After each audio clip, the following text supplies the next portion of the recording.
BFM Business et Challenge présentent l'entretien HEC. Edwige Chevrillon et Vincent Beaufils. Bienvenue dans les entretiens HEC en collaboration avec Challenge, avec HEC bien sûr, et avec le cabinet de stratégie Bain. On est ensemble maintenant, vous le savez, pendant une heure. On va parler, discuter. Vincent Beaufils, bonsoir. Bonsoir. Vous êtes directeur de la publication de Challenge et puis on le sait, on va faire passer son grand entretien à un grand patron, en l'occurrence Antoine Frérot. Il est le PDG de Veolia et il est le président de l'Institut de l'entreprise. Alors, cet entretien HEC, Antoine Frérot, c'est en fait une interview multicanale. On va le retrouver dans les colonnes de Challenge et aussi le week-end sur BFM Business, mais aussi sur nos sites challenge.fr, BFM Business également, parce que c'est maintenant comme cela que cela se fait. On peut consommer du Antoine Frérot quand on veut, où on veut. Et bonsoir ou bonjour et bienvenue Antoine Frérot. Bonsoir à tous les deux.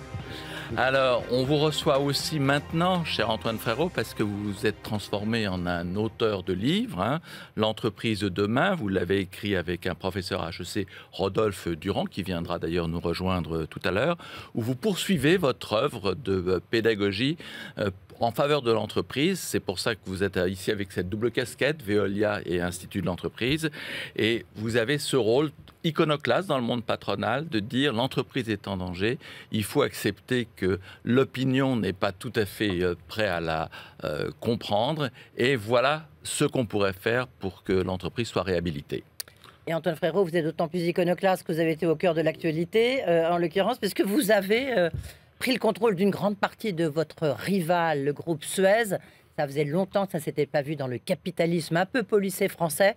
Vous avez en tous les cas donné un coup de pied dans un coup de pied dans le capitalisme français. Tout ce qu'on peut dire, c'est que vous avez joué un rôle très important sur cette entreprise telle que vous la définissez, l'entreprise de demain. Alors là, 4 parties dans cet entretien HEC qu'on va vous faire passer. Une partie sur l'actualité. Là, on va la passer autour du livre. Il y aura une partie plus business, Vincent, avec le groupe Veolia, comment vous vous profilez pour les années à venir. Et puis, bien sûr, il y aura, comme toujours, en direct du campus, des étudiants à qui on a posé la question en disant « Tiens, c'est quoi pour vous l'entreprise de demain ?» Puis c'est quoi pour vous Veolia? Et puis des questions des alumni, comme toujours. Mais pour l'instant, c'est la question d'actualité. L'entretien HEC avec Challenge sur BFM Business. Alors, on est là pour entendre une parole un petit peu différente, parce qu'effectivement, vous avez constaté, vous, une forme de divorce entre l'opinion et les entreprises. À votre sens, Antoine Frérot, cela date de quand? C'est une opinion différente, plus qu'iconoclaste, si vous voulez bien. Eh bien, ça fait maintenant quelques années que, effectivement, je ressens que l'opinion publique prend ses distances avec l'entreprise. Quand je suis arrivé comme président de l'Institut de l'entreprise, on a fait une enquête auprès des Français pour leur demander ce qu'ils pensaient de l'entreprise. Et par exemple, à la question à qui appartient l'entreprise, ou plutôt à qui est utile l'entreprise, une majorité de Français répondait à quelques-uns, en gros aux actionnaires et aux patrons, oubliant que l'entreprise est utile à beaucoup plus de gens que cela, tous ceux qui s'engagent avec elle. Oublions aussi au passage que depuis un siècle et demi, l'entreprise apporte la prospérité à ce pays, comme à tous ceux qui ont adopté ce système de politique économique, l'économie de marché. Et donc, effectivement, si cette idée venait à s'ancrer, à s'approfondir, l'entreprise n'est utile qu'à quelques-uns, je pense que l'entreprise pourrait se faire des soucis. Ensuite, on a demandé aux Français de choisir parmi plusieurs mots celui qui, pour eux, symbolisait le plus l'entreprise. Et vous savez ce qui est sorti en 2017, début 2017, comme mot qui symbolisait le plus l'entreprise? Le mot défiance. Donc effectivement, il y a une méconnaissance, une incompréhension de l'entreprise par les Français. Je ne dis pas d'ailleurs que l'entreprise ne s'occupe pas de bon nombre de ceux qui s'engagent avec elle. Je dis que c'était peu perçu et de moins en moins perçu par les Français et que là, il y avait danger. Et s'il y a danger, je pense que ça vient du fait que la vision du capitalisme, qui était en place depuis quelques décennies, elle s'épuisait. Et ce n'est pas la première fois. Il y a eu plusieurs visions du capitalisme à travers l'histoire de ce capitalisme. Eh bien, je pense qu'il est temps de rénover cette vision pour justement redonner confiance dans les Français et les autres populations également dans l'entreprise. Alors avant de la rénover, on va peut-être essayer de comprendre aussi un peu le pourquoi de cette défiance, comme vous dites. Est-ce que c'est la faute des grands patrons? Est-ce que c'est la faute, je ne sais pas, des actionnaires, par exemple, qui s'enrichissent? Est-ce que c'est la faute...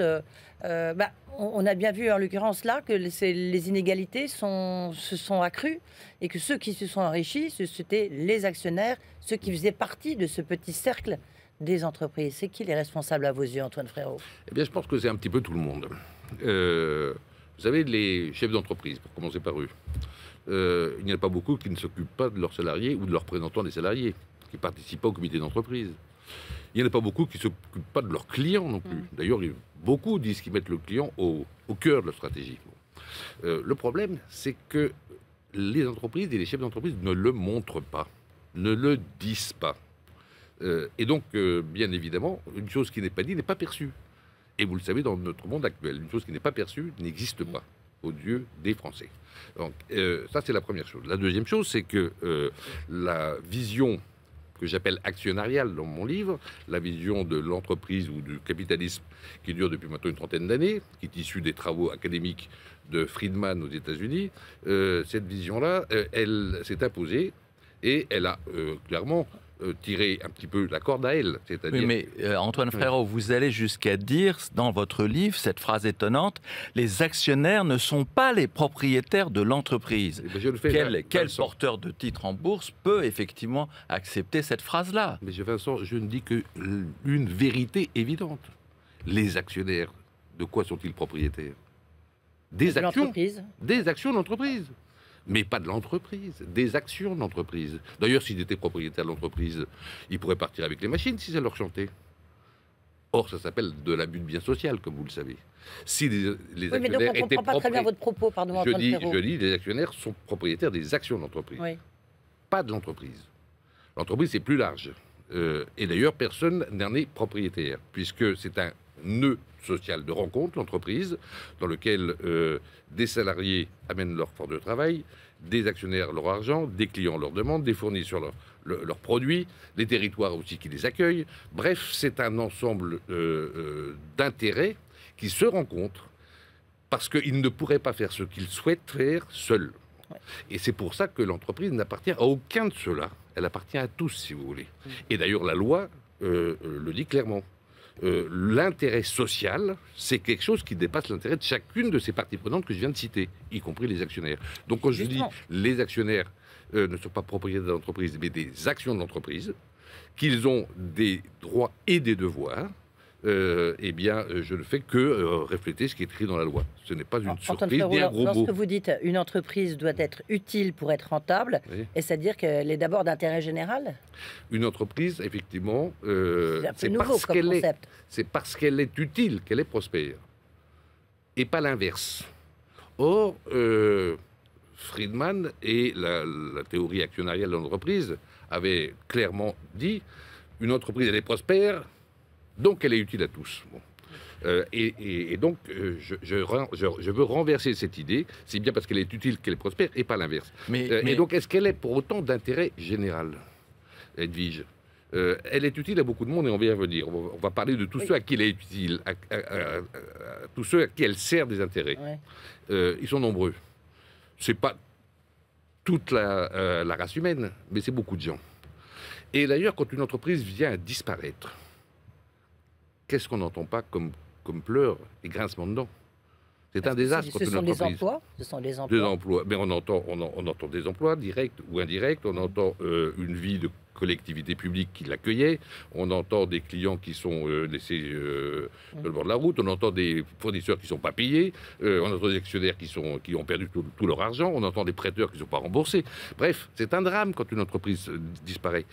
Donc oui, quelque part, elle est un peu d'intérêt général, cette entreprise. Oui, mais parce que s'il n'existe plus, ça gêne tout le monde. Mais Antoine Frérot, quand il y a un mouvement qui va trop dans votre sens. Je pense à ce qui s'est passé par exemple chez Danone. Eh bien, les actionnaires se rebiffent et démettent le patron.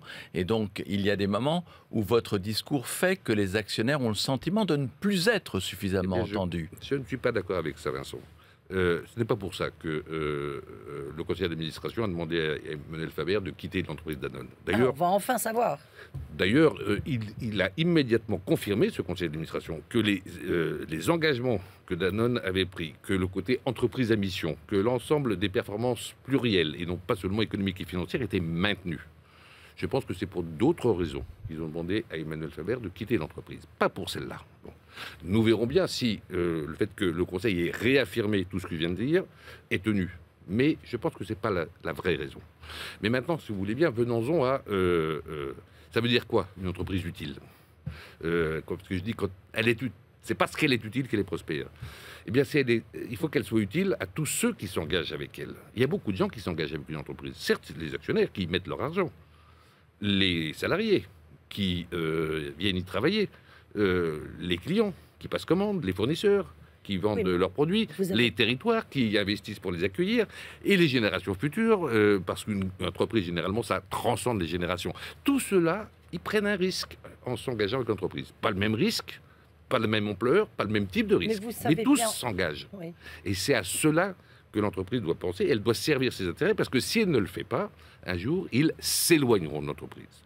Or, l'entreprise a besoin d'alliés. On est d'accord, Antoine Frérot, mais en même temps, vous qui avez redressé complètement Veolia, quand lorsque vous avez récupéré Veolia, vous aviez un endettement absolument colossal, vous l'avez redressé, vous savez bien qu'il y a quand même le bottom line qui compte, le profit légal, vous parlez de profit légal et profit légitime, mais il y a toujours cette dernière ligne qui est bien sûr, l'essentiel. Mais Edwige, je n'aurais pas pu redresser Veolia si je n'avais pas eu d'alliés. Et quels sont les alliés naturels d'une entreprise ? C'est ceux qui y ont intérêt, ceux qui s'engagent avec elle. Les salariés m'ont aidé à redresser l'entreprise, les actionnaires aussi, mais également les clients. Bref, l'ensemble de ces parties prenantes qui ont intérêt à ce que l'entreprise existe, si on s'occupe d'eux, si on leur apporte ce qu'ils attendent, des performances, certaines attendent des performances financières ou économiques, d'autres types de performances, eh bien, ils vous soutiennent. Et votre profitabilité, votre prospérité, elle est durable. Eh bien, on reviendra par rapport à ce sujet-là sur les salaires des patrons en général. Est-ce qu'effectivement, vous avez le sentiment que ça participe de la difficulté entre les Français et l'entreprise ? C'est possible. C'est bien possible que ça y participe. Mais c'est pas, à mon avis, le point d'orgue. Je reviens sur mon idée de départ. L'entreprise, elle est utile à plein de gens. Les gens ne le perçoivent pas. Il faut leur permettre de le percevoir. Il faut donc que la performance de l'entreprise, elle se décline dans différentes dimensions, économiques et financières, sociales, sociétales, environnementales. Et il faut que les entreprises apportent des preuves qu'elles réalisent ces performances, qu'elles les atteignent. Et c'est vrai qu'en matière économique et sociale, les entreprises sont tenues d'apporter des preuves, sinon ça se passe mal. Et bien c'est pareil dans les autres domaines. Donc il n'y a pas un domaine qui doit être négligé par rapport à l'autre. Ils doivent tous être traités avec un même degré, je dirais, d'exigence. Mais il faut apporter des preuves qu'on est performant au niveau environnemental, au niveau sociétal, au niveau social et au niveau économique. Le temps passe vite et encore on a largement débordé. Tout de suite, ça va être le brief de Bain. L'entretien HEC avec Challenge sur BFM Business. Alors, pour ouvrir la séquence business, on a l'habitude, Antoine Frérot, d'avoir un brief de Bain, un des plus grands cabinets de conseil en stratégie. Et donc, merci à Arnaud Leroy d'être avec nous. Et donc, vous avez en vous, effectivement, en face de vous, Antoine Frérot. Il attend, en fait, votre pitch, la manière dont vous voyez effectivement Veolia et en quoi vous pouvez peut-être lui être utile. Bonjour Antoine Frérot. Bonjour. Quelques mots sur Veolia et ses principaux défis. Donner du sens est le maître mot aujourd'hui de l'entreprise. Il le sera encore plus demain pour stimuler l'engagement des équipes, recruter les meilleurs talents et assurer un développement pérenne de ses activités. Comme le symbolise votre mission de ressourcer le monde, et vous l'avez dit tout à l'heure, une entreprise est prospère parce qu'elle est utile et non l'inverse. Important pour l'entreprise de donner du sens quand on doit repositionner son portefeuille d'activités face à une remise en cause de son modèle, ou quand on doit renforcer sa compétitivité opérationnelle pour offrir à ses clients des services au plus juste prix. Comme vous le dites dans votre livre, l'entreprise de demain n'est pas une entreprise de bisounours. Important aussi de donner du sens quand on se lance dans une rude bataille boursière pour conquérir son principal concurrent et créer un acteur capable de répondre aux enjeux écologiques de demain. 3 domaines en particulier pour Veolia dans le cadre du rapprochement avec Suez. Le premier, c'est la performance plurielle. C'est le mot que vous donnez en février 2020 à cette notion de progrès partagé, déclinée en 18 indicateurs. Elle intègre notamment des ambitions chiffrées en termes d'accès à l'eau potable pour les populations les plus vulnérables, de volume de déchets de plastique recyclés ou encore de réduction de l'empreinte carbone. On souhaite qu'avec Suez, Veolia soit un cordonnier encore mieux chaussé en matière de performance économique, commerciale, sociale, sociétale et environnementale. La seconde, c'est l'innovation.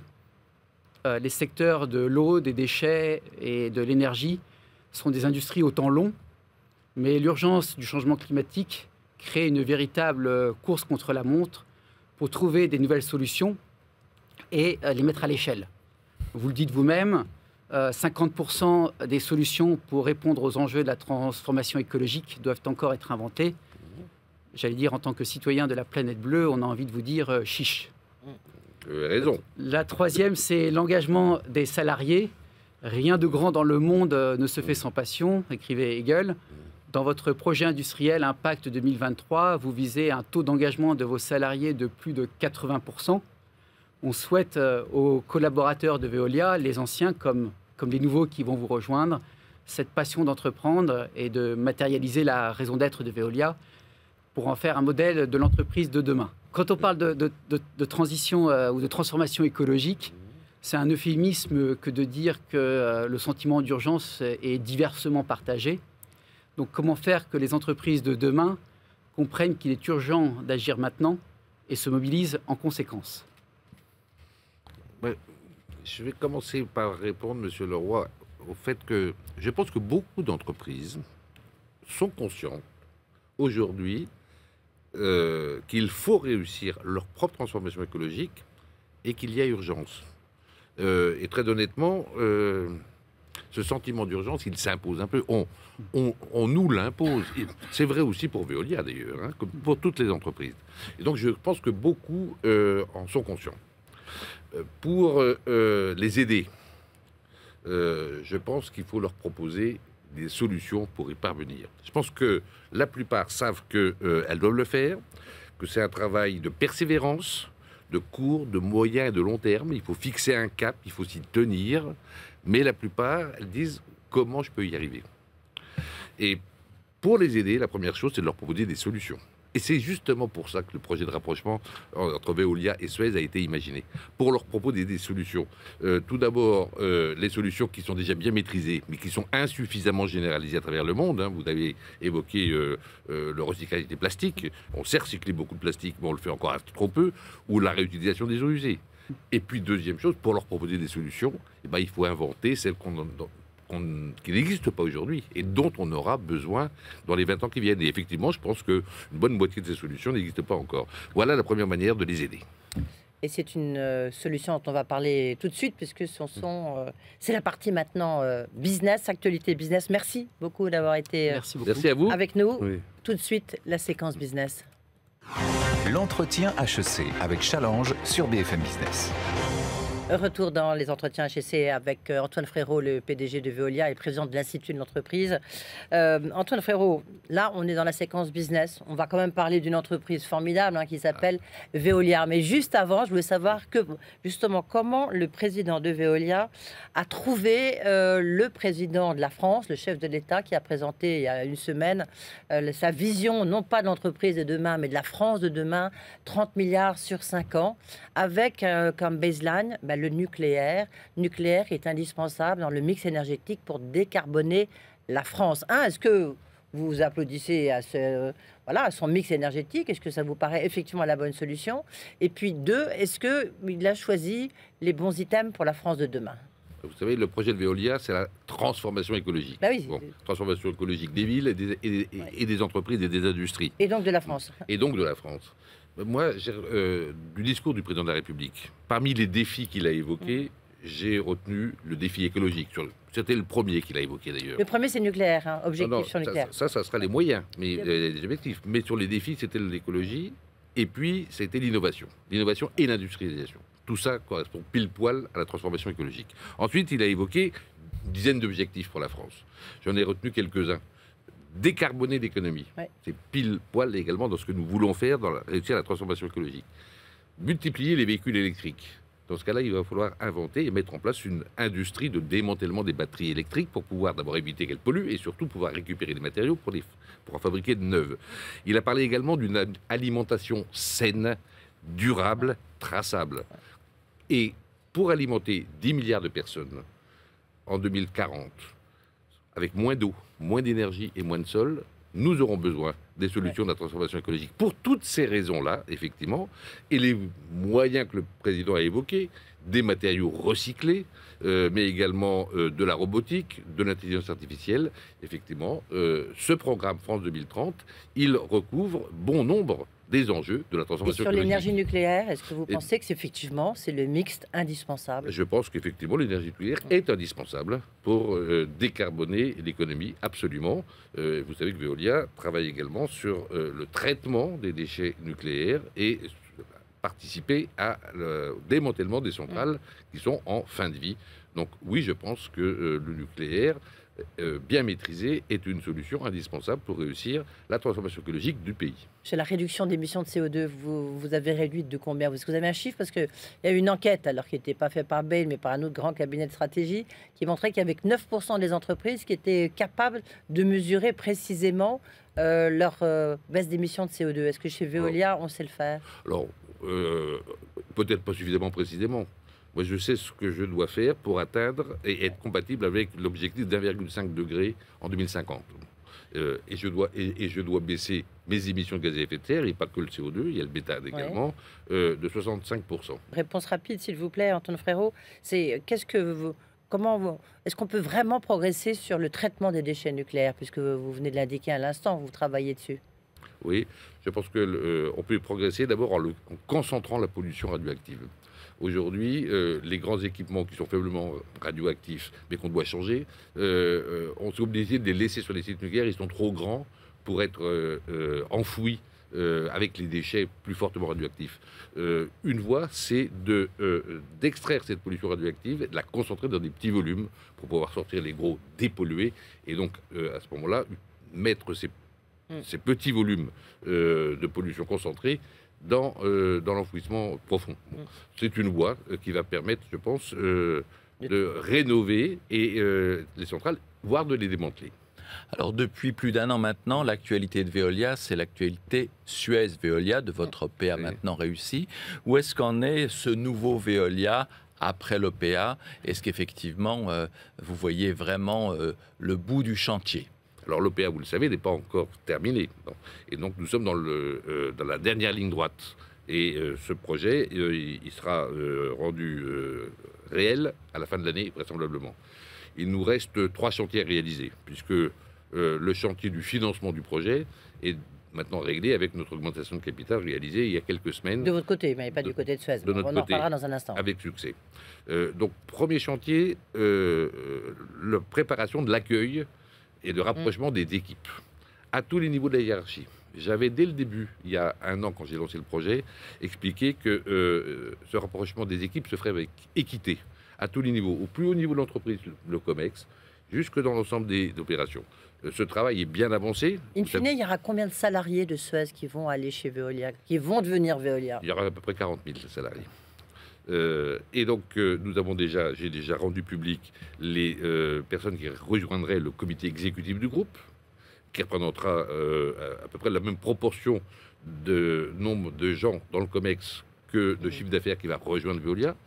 Ça sera pareil pour le comité de direction et l'ensemble des cadres supérieurs ou dirigeants. Et aujourd'hui, tous les salariés de Suez qui doivent nous rejoindre le savent, de même que ceux qui rejoindront le nouveau Suez. Donc ça, c'est bien en cours. Ça sera donc, nous serons fin prêts pour le 1er janvier. Le deuxième chantier, c'est l'antitrust, ou les antitrusts, au niveau européen, au niveau britannique, au niveau australien. C'est la seule condition suspensive de notre OPA. Nous sommes là aussi dans la dernière ligne droite. Nous nous apprêtons à ce qu'on appelle notifier à la Commission européenne notre projet en lui proposant des remèdes pour éviter les problèmes de concurrence que nous avons identifiés avec eux. Ceci devrait être fait dans la semaine, de la fin de la semaine. La commission de la concurrence aura à ce moment-là 4-5 semaines pour rendre son verdict. Et derrière, nous enclencherons l'OPA qui terminera à la fin de l'année. Et puis, il reste un dernier chantier quand même. Rapidement. Mais celui-là, il va être long. Pas de l'expliquer, mais de le faire. Tenir la promesse du grand champion mondial de la transformation écologique. Et c'est, je pense, sur ça que vous allez m'interroger désormais. Pourquoi faire un grand champion en France sur la transformation écologique? Toute petite question très d'actualité en l'occurrence. Sur la chapelle d'Arblay, est-ce que vous pouvez expliquer exactement quelle était la position de Veolia qui a déposé donc une offre un peu tardivement? Et on l'a appris, la métropole de Rouen, donc la chapelle d'Arblay, tout le monde connaît, imprimerie, la métropole de Rouen a décidé de faire jouer son droit de préemption contre un projet mené notamment par votre concurrent Paprec. Eh bien, voilà une bonne réponse à la question à quoi ça sert un grand champion de la transformation écologique en France. Ça sert à monter un projet, dans le cas de la chapelle d'Arblay, un projet d'utilisation d'une grande partie des papiers et cartons recyclés collectés en France et d'en faire un nouveau produit, plutôt que de l'exporter ou de le brûler, de faire du carton d'emballage, qui est une activité qui est en forte progression à cause de l'e-commerce, donc d'alimenter cette entreprise, cette usine, avec ce papier recyclé par Veolia. Donc votre dossier n'est pas mort. De le faire fonctionner avec de l'énergie entièrement de la biomasse collectée sur le territoire français, de recréer 250 emplois par notre partenaire papetier qui avait été détruit. C'est aussi ça, la transformation écologique. Ça crée des emplois et de la richesse dans notre pays. Merci beaucoup. On marque une pause. Vincent, on se retrouve tout de suite pour la deuxième partie de l'entretien d'Antoine Frérot.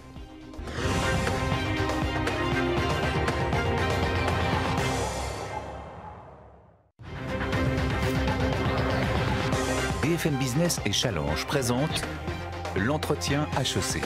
Edwige Chevrillon et Vincent Beaufils. Alors à ce stade de l'émission, nous nous transportons sur le campus d'HEC où effectivement on a demandé à des étudiants ce qu'ils pensaient de Veolia, de la transition écologique. Écoutez-les, Antoine Frérot, et vous réagirez après. C'est des propos recueillis par Hortense Muller et Clémentine Impérial-Legrand. Cette couverture, elle te dit quelque chose ou pas? C'est la première fois que je la vois. Elle m'inspire plutôt de la sympathie puisque la typo est relativement sympa. Eh bien, elle est fort agréable à regarder. Elle est bleue, couleur de l'océan, couleur de l'environnement. L'entreprise de demain, le titre, il est assez accrocheur, je trouve. C'est édité par Flammarion, donc ça doit être un bon livre. Et surtout, ils doivent gagner pas mal d'argent avec. J'ai vu que c'était fait par un chef d'entreprise et un professeur d'HEC. Donc je trouve ça assez intéressant d'avoir les deux perspectives, assez académiques et pratiques. Pour moi, l'entreprise de demain, et comme je pense beaucoup de gens le pensent aujourd'hui, c'est une entreprise qui ne peut plus ignorer l'environnement et le climat et sa responsabilité sociale et environnementale. Pour moi, c'est une entreprise responsable qui change avec le monde au niveau de la crise écologique, notamment sur l'avenir. Pour moi, l'entreprise de demain, c'est une entreprise qui va allier l'environnement, la société et qui va quand même réussir à trouver un modèle économique. On sait qu'une entreprise, ça ne peut pas être non plus une ONG. Enfin, l'entreprise doit faire du profit aussi, mais doit considérer à côté de ça, et de façon quand même très importante, les enjeux environnementaux, mais aussi, je pense, sociaux, et faire attention à ses employés, ses dirigeants, que tout le monde se sente quand même bien dans cette entreprise, enfin, que ce soit une entreprise qui soit consciente de son action à tous les niveaux. C'est une entreprise plus agile dans la manière d'être, où on a le télétravail incorporé et tourné vers la data et la technologie. Est-ce que tu penses qu'une entreprise, elle procure des bienfaits à une société ou des inégalités ou... Je pense que ça dépend beaucoup de la façon dont elle est gérée, mais on a besoin d'entreprises pour changer et pour évoluer avec la société. Le monde actuel existe grâce à l'entreprise. Tous les développements technologiques qui existent aussi, c'est grâce à l'entreprise. Le fait est que certaines entreprises ont aussi des déboires. C'est vraiment les entreprises qui ont l'argent Et c'est elles qui, grâce à leurs profits, peuvent faire changer le modèle économique dans lequel nous vivons. Je vais te lire un extrait du livre et j'aimerais que tu me commentes cet extrait. Une entreprise n'est prospère que si elle est utile. La recherche du profit n'est pas antinomique avec le service de la société. Qu'est-ce que tu en penses? C'est plutôt juste. Je suppose que c'est dans le livre. Enfin, je me doute bien que c'est pas Booba. C'est exactement ça. C'est ce qu'il faut. Il faut qu'on essaye de faire plaisir aux actionnaires, mais aussi de faire plaisir à l'environnement. Il faut limiter quand même la recherche du profit, que ce ne soit pas une recherche du profit à outrance. Mais c'est vrai que sans profit, on ne peut pas non plus réaliser des investissements. Et c'est par des nouveaux investissements, je sais pas, par exemple dans les énergies vertes, qu'on va changer le monde. Ce qui compte, c'est vraiment la position que va adopter l'entreprise. Et à partir du moment où elle décide que dans son business model, elle va intégrer certains objectifs sociétaux, je ne vois pas pourquoi ça contredirait la recherche du profit. Si tu avais une question à poser à Antoine Frérot et Rodolphe Durand, tu aimerais leur demander quoi? Eh bien, vu que j'arrive bientôt dans le marché du travail, je me demande quel va être l'impact du télétravail et même, par exemple, des gens complètement nomades sur les entreprises. Quelle est l'entreprise d'après-demain? Un thème de livre pour vous, l'entreprise d'après-demain. Ils ont été très très bien formés par leur professeur de stratégie, Rodolphe Durand, qu'on retrouvera du reste à la fin de cet entretien d'HEC. Une réaction quand même? Oui, tout d'abord, parce que je trouve que ils sont matures, ces jeunes. Tout à l'heure, je me disais, quand on avait interrogé les Français il y a 4-5 ans, c'est le mot défiance qui sortait en premier. On l'a recommencé au cours de cette année 2021. Et là, c'est le mot confiance qui est sorti en premier. J'y veux voir l'impact que cette génération-là vient de nous montrer. À savoir que l'entreprise est utile. Elle est utile pour beaucoup de choses et qu'il faut savoir équilibrer harmonieusement les objectifs de l'entreprise. En tout cas, ils sont très forts parce qu'ils n'ont pas lu le livre, mais ils ont tout compris. Absolument. En tous les cas, ça matche bien avec leurs attentes, je pense, avec ce qu'ils attendent de la vie professionnelle. Et l'entreprise nomade, on en parlera dans un instant, justement dans les questions qui vous ont été posées par des HEC alumni. L'entretien HEC avec Challenge sur BFM Business. Dernière partie donc de cet entretien d'HEC, Antoine Frérot. Donc des questions, 5 questions, parce qu'après il y aura une conclusion un peu particulière cette fois-ci, puisque Rodolphe Durand va nous rejoindre sur ce plateau. Première question, elle est posée par Christine Rodwell. On écoute et après vous répondez. Bonjour, Christine Rodwell, HEC 92. J'ai eu la chance de travailler pendant 8 ans au sein du groupe Veolia. Depuis 3 ans, j'accompagne les dirigeants d'entreprises qui sont de plus en plus nombreux à vouloir intégrer les enjeux sociaux et environnementaux au cœur de leur stratégie business. Ma question est pour vous, Antoine Frérot. Veolia est une entreprise pionnière en la matière, tant et si bien que vous avez bâti le concept de performance plurielle dont vous souhaiterez sans doute nous parler plus en détail. Ma question est la suivante. Pour le dirigeant d'entreprise qui cherche à s'engager sur ce chemin, quels sont les facteurs clés de succès? Par quoi commencer? Comment délimiter le champ? Comment embarquer les troupes? Merci Antoine. Bien. Votre réponse? Eh bien, je pense qu'il faut commencer par poser la question, se poser la question, puis rédiger la réponse des questions suivantes. Qu'est-ce que veut faire l'entreprise? Pourquoi elle veut le faire? À qui elle est utile? Et comment elle est utile? Et ceci, nous l'avons appelé la formulation de notre raison d'être. Et vous le savez, la loi Pacte et surtout le rapport Sénart-Nota d'il y a quelques années a incité à même créer cette idée de raison d'être. Formuler tout cela, et pas seulement sous forme de slogan, mais d'un travail approfondi. Pourquoi cette entreprise? À qui elle est utile? Et comment elle va l'être? Je pense que ça permet ensuite de décliner une série d'indicateurs de performance vis-à-vis des publics que l'entreprise vise. Et ensuite, des objectifs chiffrés, mesurés chaque année, qui permettent d'apporter des éléments de preuve, de rendre compte, oui, sur l'aspect économique et financier, sur l'aspect social, sur l'aspect environnemental, on a progressé, on n'a pas progressé. Et voilà quel est notre objectif dans 3 ans, dans 4 ans, en apportant des preuves. Et avec cela, vous embarquez l'ensemble de ce que constituent les parties prenantes d'une entreprise. On a donc une deuxième question d'un alumni, Antoine Robin. Bonjour, monsieur Antoine Frérot, Antoine Rabin, président de Gekosphère et président du club Économie Verte de HEC Alumni. J'ai envie de vous poser une question que je pose souvent à mes clients lorsqu'on explore des nouveaux modèles, pour ne pas dire modèles de rupture, en réponse à l'équation écologique de notre siècle. Et pour ça, je vais prendre appui sur ce qu'a entrepris Michelin il y a quelques années, sur son segment B2B, où Michelin aujourd'hui ne vend plus de pneus, mais vend de l'euro au kilomètre. Et ça change tout. Ça change tout déjà pour le client, dont la facture a baissé au nombre de kilomètres transportés à la fin de l'année. Ça change aussi évidemment le modèle d'assise de Michelin sur la chaîne de valeur, qui capte plus de valeur ajoutée, avec des couches de services supplémentaires et un engagement de performance. Et enfin, c'est un gain pour l'environnement, puisque l'empreinte matière du kilomètre transporté a baissé en termes de pneumatiques. Donc lorsqu'on coche ces 3 cases, gain pour le client, gain pour Michelin, gain pour l'environnement, on épouse les principes de la redirection écologique. Et vous, monsieur Antoine Frérot, avez-vous déjà identifié des modèles de rupture pour Veolia? Quel est votre euro au kilomètre? Quel est le rôle que vous pouvez jouer? Bien. Les modèles de rupture. Alors, vous en avez déjà un peu parlé, donc on va peut-être pas refaire tout le film. Veolia est une entreprise de service. Oui. Michelin était une entreprise de production industrielle. Elle s'est transformée en entreprise de service. Elle ne vend plus des pneus, elle vend de la mobilité ou des kilomètres pneus. Étant entreprise de service, nous avons déjà évolué dans ce sens-là. Les grands choix qui ont été faits ces dernières années, c'est Veolia travaillait surtout avec les collectivités publiques. Il y a 10 ans, 90% de nos activités étaient avec les villes. On l'a orienté vers les industries, les entreprises, et aujourd'hui l'activité est moitié-moitié entre les deux. C'était une vraie rupture dans l'entreprise, parce que les entreprises ne voyaient pas Veolia comme une chose qui pouvait les aider et leur apporter quelque chose de neuf. Eh bien, nous avons réussi à le faire.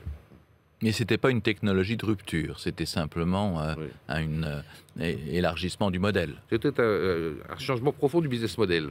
Car innovation, ce n'est pas seulement innovation technique, hein, c'est innovation sociale, c'est innovation économique, business model, innovation financière également. C'est dans des secteurs où on est à cheval sur le politique, l'économique, le privé, le public, l'innovation, elle est multidimensionnelle également, elle n'est pas que technique. Troisième question, elle vous est posée par Christian Camaillou. On va aborder la question du travail, Antoine Frérot. Bonjour, je m'appelle Christian Camaillou, je suis diplômé de l'année 2000. J'ai lu ce matin avec étonnement un article sur la réduction du temps de travail, la semaine de 4 jours appliquée dans certaines entreprises en Europe et en particulier en Espagne. Alors ma question s'adresse à M. Frérot. Que pensez-vous de ce modèle de société avec une semaine de 4 jours? Que pensez-vous également de l'application de ce type de réforme dans une entreprise comme la vôtre? Quelles sont les conditions de viabilité de la semaine de 4 jours dans une entreprise comme la vôtre? C'est envisageable chez Veolia? Mais moi, même au-delà de mon rôle chez Veolia, globalement en tant que citoyen, je pense que une nation forte, une nation qui maîtrise son destin, qui ne se laisse pas dicter par l'extérieur, c'est une nation qui doit travailler. Plutôt plus que moins. Donc je ne partage pas cette idée que réduire le temps de travail va nous rendre plus heureux. Mais est-ce qu'on ne travaille pas assez en France, Antoine Frérot? Alors on travaille moins en nombre d'heures. On travaille moins que dans les autres pays européens. Le taux d'emploi. Oui, et donc, mais en même temps, en France, on travaille mieux pendant les heures où on travaille, souvent, et plus productivement, enfin, avec plus de productivité que dans les autres pays. Bon. Donc, si on combinait les deux, avec la qualité de travail, le niveau de productivité qu'on a en France, et qu'on revenait juste au nombre d'heures que font les Allemands, eh bien, je pense que le pays serait beaucoup plus fort. Oui. Mais vous savez bien que c'est aussi une question d'employabilité. Il y a combien le taux d'employabilité des seniors chez Veolia? C'est quoi? En France, on en trouve un job à partir de 30 ans, pas avant, et on en perd à partir de 45 ans. Il y a une durée de vie de travail qui est extrêmement courte, beaucoup plus courte qu'aux États-Unis, beaucoup plus courte qu'en Allemagne. Bon, il se trouve que chez Veolia, le turnover est très faible, et que donc les gens ne partent pas tôt. Et ils restent toute leur vie au sein de l'entreprise. Bon. À nous, néanmoins, de leur offrir des possibilités d'abord d'évolution professionnelle et puis aussi d'être employable, comme je le disais tout à l'heure, en maîtrisant les nouvelles techniques. Mais je pense qu'il faut... L'idée, c'est pas de travailler moins. Et l'idée, en revanche, pour que les gens aient envie de travailler autant ou plus, il faut qu'ils s'épanouissent dans leur travail. Il faut qu'il ait un sens, ce travail, comme disait M. Leroy tout à l'heure. Il faut qu'on ait l'impression de participer à quelque chose qui vous dépasse, chaque personne, un projet ambitieux. C'est ça qu'il faut chercher plutôt que de réduire le temps de travail. Alors, une nouvelle question de Brigitte Dubroc maintenant. Bonjour Monsieur Frérot, Brigitte Dubroc, animateur du Hub Management des diplômés HEC. Dans l'entreprise de demain, pour un nouveau récit, vous expliquez que l'entreprise incarne un projet collectif porteur de sens. Vous donnez une place de choix à l'ensemble de ses parties prenantes et vous mettez en avant sa raison d'être comme clarification de son utilité et comme boussole pour guider sa feuille de route. Cette raison d'être est souvent explicite à la naissance de l'entreprise. Pour des entreprises plus matures, avec des actionnaires plus diffus et des dirigeants qui font un passage plus ou moins long, pensez-vous souhaitable d'intégrer largement l'ensemble des parties prenantes à la formulation de cette raison d'être? Si oui, pourquoi et comment? Merci. Celle de Veolia, c'est ressourcer le monde. Comment elle est venue, cette raison d'être, avec les parties prenantes? Bien évidemment, puisque cette raison d'être, elle vise à définir pourquoi l'entreprise est utile, à qui elle est utile et comment elle est utile. Et comme cette utilité, elle s'adresse à toutes ces parties prenantes, bien évidemment, il faut que les parties prenantes soient impliquées dans sa formulation. Chez Veolia, ça a été de nombreuses séances de travail avec les salariés, avec les clients, avec nos fameux Critical Friends, avec toute une série de communautés que nous avons interrogées, avec lesquelles nous avons travaillé.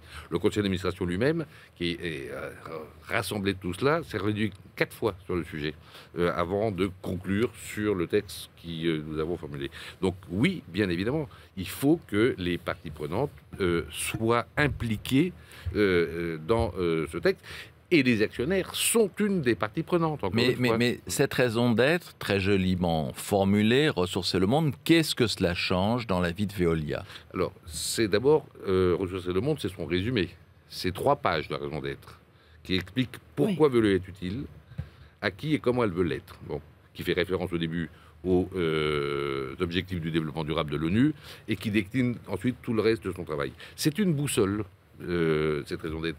Et par exemple, lorsque Suez, notre confrère, a été mis en vente il y a un peu plus d'1 an par son actionnaire principal, eh bien, c'est notre raison d'être qui nous a conduit à dire nous devons faire une offre pour acheter Suez. Nous ne pouvons pas laisser l'entreprise Suez vendue là où elle allait être vendue, vraisemblablement hors de France, à l'étranger, et nous avons quelque chose à construire avec elle de plus fort que nous sommes. Eh bien, la raison d'être, elle a servi de boussole à une telle décision. Elle sert aussi de boussole pour l'exécution de ce projet. Quand je parlais tout à l'heure de l'accueil des collègues ex-Suez qui allaient nous rejoindre et de la manière dont nous préparons cet accueil de manière équitable, eh bien la raison d'être nous sert aussi de boussole. Dernière question, rapidement, 5e question elle est posée par Jean-Christophe Long. On l'écoute, votre réponse bien sûr. Bonjour Président, bonjour Professeur. Je suis Jean-Christophe Long, président du club HEC Alumni Stratégie de l'entreprise. Très heureux de participer à cette séquence présentant votre ouvrage. Au sein de notre club, nous nous intéressons aux défis et opportunités du long terme sur un horizon de plusieurs années. Ma question porte sur les 3 axes du développement durable, l'économique avec le profit, social, sociétal avec people et environnemental avec planète. Comment, selon vous, ces 3 dimensions peuvent-elles s'articuler simultanément dans une même stratégie? De quelle manière voyez-vous une nouvelle cohérence entre ces 3 dimensions dépassant la prééminence donnée jusqu'à présent au profit? Merci. Je pense que les entreprises n'ont pas le choix. Celles qui ne respectent pas la planète devront arrêter de travailler, ils seront obligés d'arrêter de travailler, peut-être plus tôt que tard, me semble-t-il. C'est pareil pour ceux qui n'arrivent pas à embarquer leurs salariés dans une aventure, dans un projet qui dépasse chacun d'entre eux et qui leur donne l'envie de se dépasser.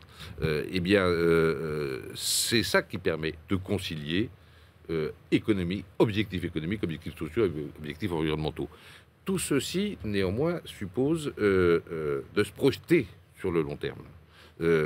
Parce que je disais, cette entreprise à vision élargie que j'appelle de mes voeux à performance plurielle, elle sera plus forte durablement parce qu'elle aura des alliés qui la défendront et donc elle sera profitable durablement et de manière pérenne. C'est bien donc une vision de long terme qui permet d'articuler l'ensemble de ces dimensions. Respecter l'environnement, ne plus polluer, moins extraire, ne pas mettre en danger la biodiversité, ça demande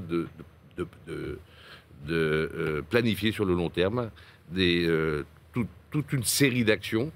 Il faut de la persévérance. Je disais tout à l'heure, court, moyen et long terme, pardon. Un but, ne pas en dévier, c'est la seule solution pour y parvenir. Alors Antoine Frérot, on va conclure de manière inhabituelle cet entretien HEC, puisque effectivement votre co-auteur, Rodolphe Durand, va venir nous rejoindre maintenant. L'entretien HEC avec Challenge sur BFM Business. C'est donc la dernière partie de cet entretien HEC avec... on va accueillir votre co-auteur, Antoine Frérot. Eh bien. Rodolphe Durand, bonsoir ou bonjour, Bonsoir. on ne sait jamais ce qu'il faut dire. Merci en tous les cas d'être avec nous. Vous êtes donc le co-auteur de ce livre, L'entreprise de demain, pour un nouveau récit de l'entreprise. On sait que les récits, c'est très important. Vous nous avez écoutés, vous étiez juste derrière la porte. Rodolphe Durand, vous êtes professeur à HEC, bien sûr, de stratégie. Qu'est-ce que vous avez retenu de nos échanges? J'ai retenu deux choses. La première, c'était tout début, lorsque Antoine Frérot a reprécisé que les actionnaires n'étaient pas les propriétaires de l'entreprise. J'ai noté votre surprise. Et cette surprise, elle est présente auprès de nombreuses personnes qui, effectivement, au cours des dernières décennies, ont retenu le fait que les actionnaires détiennent l'entreprise. C'est un petit peu plus compliqué que ça. L'entreprise a son propre intérêt social. Et c'est aux dirigeants de aussi faire respecter la raison d'être de l'entreprise, eu égard aux droits et devoirs des actionnaires, mais le propos est un peu plus large. Et ça, c'était le premier point qui était très intéressant, je pense, de souligner. Et le deuxième, c'était lorsque l'on a parlé des émissions carbone, et ce qui montre toute la complexité. Je pense que Antoine Frérot l'a très bien souligné en disant une façon de décarboner, c'est de revendre des actifs qui sont effectivement à fort contenu de carbone. Et là, on voit que la question du propriétaire, effectivement, de ces actifs se pose. Parce que à qui les revendre? Évidemment, beaucoup d'entreprises pourraient se défausser de ces actifs. Qui les retiendrait? Si ce sont des propriétaires ou des actionnaires, des investisseurs qui ont que peu d'intérêt à ce que, finalement, les objectifs environnementaux soient respectés, eh bien, à ce moment-là, on ne résout pas du tout le problème. Donc, on voit tout l'élément de complexité et toutes les limites aussi, parfois, qu'il existe dans les calculs de réduction simplement des émissions qui pourraient donc être opérées de cette façon-ci. La situation est plus complexe. Alors, Rodolphe Durand, moi, ce que j'ai retenu, c'est combien Antoine Frérot vous réclamez. Il disait, mais où est effectivement mon co-auteur?